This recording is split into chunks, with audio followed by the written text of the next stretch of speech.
My whole career has been taking on the most complicated cases to try to bring everything we can to help patients most in need.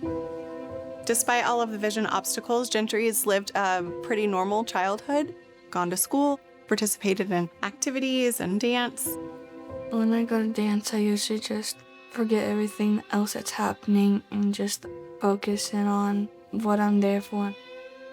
Gentry was born with congenital glaucoma. She is visually impaired. You would never know by looking at her grades and the other things that she does that she's having to work so much harder than most people. But I just want her to have a little bit of the burden lifted. Our office, we see the worst of the worst in this area. In Gentry's particular case, in light of the glaucoma issue, she ended up losing all of her vision in her left eye.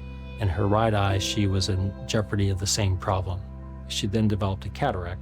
And she also had a fiber membrane on her lens too, and I just didn't feel like it was in her best interest to have me do the cataract surgery.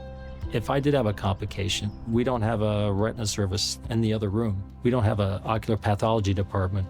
And this were my daughter, Moran Eye Center. It was the very first and only place that I thought of sending her.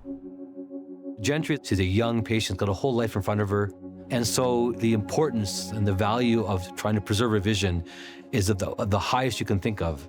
This is her only eye, and this eye's had multiple surgeries. She's had previous trauma to the eye. She had iris abnormalities and zonular abnormalities, and her vision has really deteriorated with both glaucoma and cataract. So she really needed specialized surgical approaches to manage her eye in the condition it was in, and not to put extra pressure on us and the team, but that's what we're in for. The whole process has just been super seamless. Everything that Gentry's had done in the past, all of that was able to be communicated. I basically dictated a note summarizing her very complicated history and was very impressed of how easy it was to get something scheduled.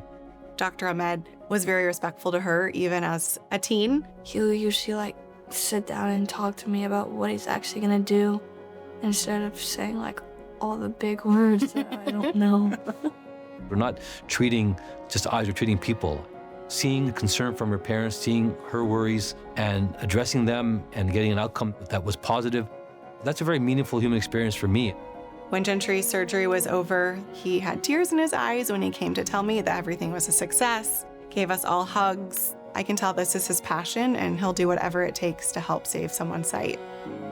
After the now 2 procedures she's had at Moran Eye Center, each time I felt like she was just coming back from our own post-op care. But it's just not my opinion. You can ask anybody, who would you go to if it was your eye and you had something really, really difficult in the ophthalmology community? You say Ike, everybody knows who you're talking about. Patients come here with hope.